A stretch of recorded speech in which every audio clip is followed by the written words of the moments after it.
शेखर निकम मंत्री महोदयांनी अतिशय सकारात्मक उत्तर दिलेलं आहे. बांबू लागवडच अशी आहे की तो कायापलट करू शकणारी लागवड आहे. यामध्ये पर्यावरणाचा देखील ऱ्हास बांबू लागवड केल्यामुळे होत नाही, कारण कार्बन डायऑक्साईड वगैरे सगळ्या गोष्टी आपल्याला माहिती आहेत.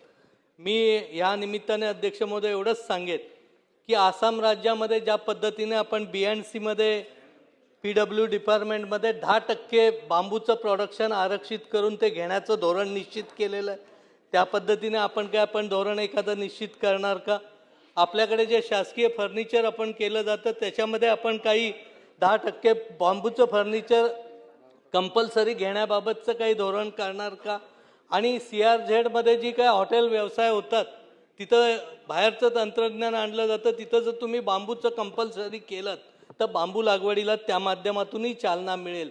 आणि परदेशामध्ये ज्या पद्धतीने बांबू लागवडीचे रस्ते केलेत, साकव केलेत, पूल केलेत, ते त्या बाबतीतला अभ्यास करून तसं काहीतरी धोरण केलं तर कोकणासाठी बांबू लागवड ही अतिशय वरदान करणारी गोष्ट आहे.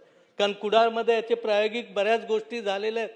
एक एक शेतकरी एक एक 1.5 कोटी रुपये आज त्या बांबू लागवडीपासून मिळवतो.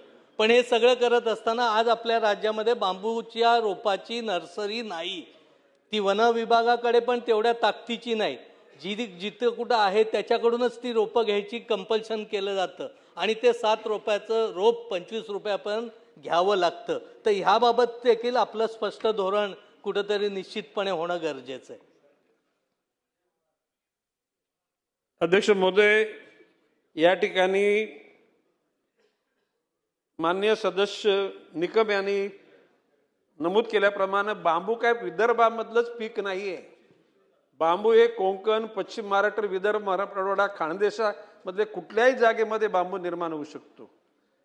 आज राज्य सरकारच्या माध्यमातून ज्या घटकांना, ज्या शेतकऱ्याला 1 हेक्टर करता 500 रोप आणि मेल्यानंतर त्याची गॅप फिलिंग करता 100 रोपं अशी 600 रोपं दिली जातात. 2 हेक्टरपर्यंत टिश्यू कल्चरची रोपं दिली जातात आणि त्यांना पहिल्या वर्षाकरता 90 रुपये एका रोपाला, दुसऱ्या वर्षाकरता 50 रुपये आणि तिसऱ्या वर्षाकरता 35 रुपये अशा प्रकारचं अनुदान राज्य शासनामार्फत दिलं जातं. म्हणजे राज्य शासन शेतकऱ्यांना बांबू लागवडीकरता प्रोत्साहित करीत आहे, हे ह्या बाबीवरून स्पष्ट होते.